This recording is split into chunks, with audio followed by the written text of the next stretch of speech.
শিক্ষা বিভাগৰ ফালৰ পৰা এখন গুৰুত্বপূৰ্ণ নটিফিকেশ্যন আমি দেখিবলৈ পাইছোঁ। ইয়াতে অফিচ অফ দ্য মিছন ডিৰেক্টৰৰ ফালৰ পৰা আহিছে। সমগ্ৰ শিক্ষা অসমৰ 6-3-2026 তাৰিখত এখন নটিফিকেশ্যন প্ৰকাশিত হৈছিলে আৰু এই নটিফিকেশ্যনখনত আপোনালোকে দেখিবলৈ পাইছে প্ৰত্যেকখন ডিষ্ট্ৰিক্টৰ দ্য ডিষ্ট্ৰিক্ট মিছন কোঅৰ্ডিনেটৰ সমগ্ৰ শিক্ষালৈকে পঠিয়াই দিয়া হৈছে আৰু ছাবজেক্টটো চাওক। ইয়াতে বিষয়টো আপোনালোকে চাওক। 2026-27 শিক্ষাবৰ্ষৰ বাবে মূল্যায়ন অনুশীলন পুথি আৰু অন্যান্য শিক্ষণ সামগ্ৰী বিতৰণ সন্দৰ্ভত এখন নটিফিকেশ্যন প্ৰকাশিত হৈছে। ছাবজেক্টটো তেনেকৈ দিছে।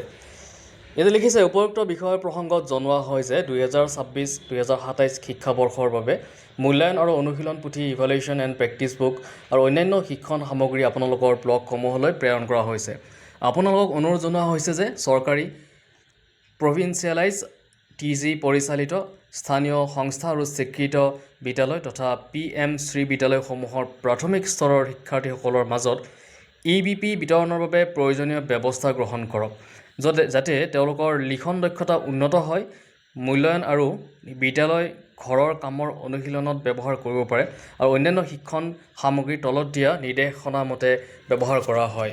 তো ইয়াতে লিখিছে শ্ৰেণী 3ৰ পৰা 8মলৈ শিক্ষাৰ্থীসকলক প্ৰদান কৰিবলগীয়া সামগ্ৰীৰ পৰিমাণ যেনে progress report card, graph book, মানচিত্ৰ পুথি ইত্যাদি সমগ্ৰ শিক্ষা অসম আৰু PM-শ্ৰী বিদ্যালয়ৰ অধীনত 2026-2027 শিক্ষাবৰ্ষত ব্যৱহাৰৰ বাবে এনেক্সাৰ এড সংলগ্ন কৰা হৈছে।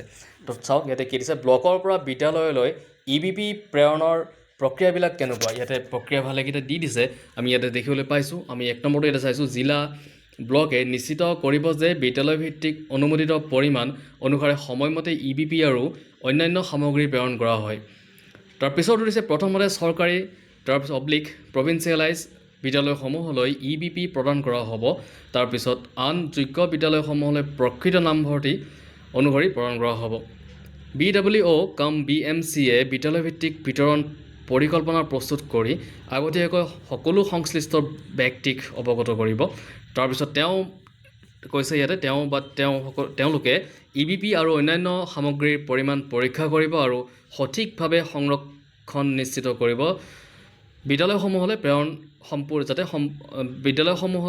সম্পূৰ্ণ নহয় যেতিয়ালৈকে বিদ্যালয়সমূহলৈ প্ৰেৰণ সম্পূৰ্ণ নহয় তেতিয়ালৈকে সঠিকভাৱে তেওঁলোকে সংৰক্ষণ নিশ্চিত কৰিব। তাৰপিছত সংশ্লিষ্ট DMC লৈ এটা বিস্তৃত প্ৰতিবেদন দাখিল কৰিব আৰু অনুমোদিত পৰিমাণ অনুসাৰে EBP গ্ৰহণ কৰা হৈছে বুলি প্ৰমাণপত্ৰ দিব।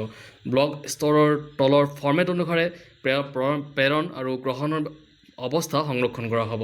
তো এতিয়া দিছে শ্ৰেণী লাভ কৰা EBP সংখ্যা, বিদ্যালয়লৈ প্ৰেৰণ কৰা EBP সংখ্যা, শিক্ষাৰ্থীৰ মাজত বিতৰণ কৰা EBP সংখ্যা, মন্তব্য, অন্য তথ্য, ক্লাছ 1, ক্লাছ 2, ক্লাছ 3 এনেকৈ ইয়াতে দিছে।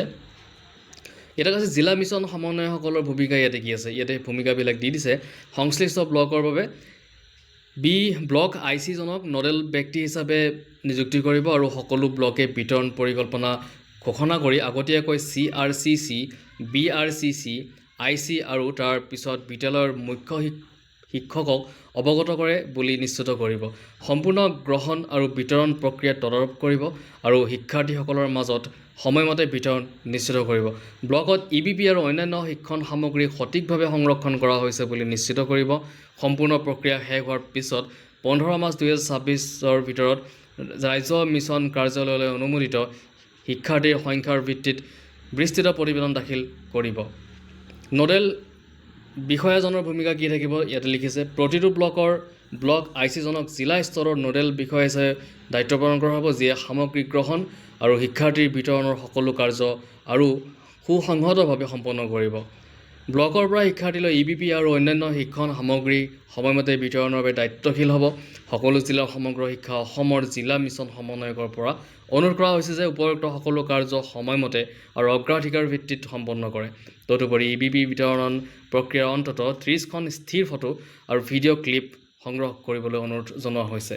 তো দেখিলে আপোনালোকে এখন গুৰুত্বপূৰ্ণ নটিফিকেশ্যন আছিলে। গোটেইখিনি কথা আমি ইয়াতে ইণ্টাৰভিউত কৰিলোঁ। যদি ভিডিঅ'টো ভাল লাগিছে লাইক, শ্বেয়াৰ আৰু এটা ছাবস্ক্ৰাইব কৰি দিব।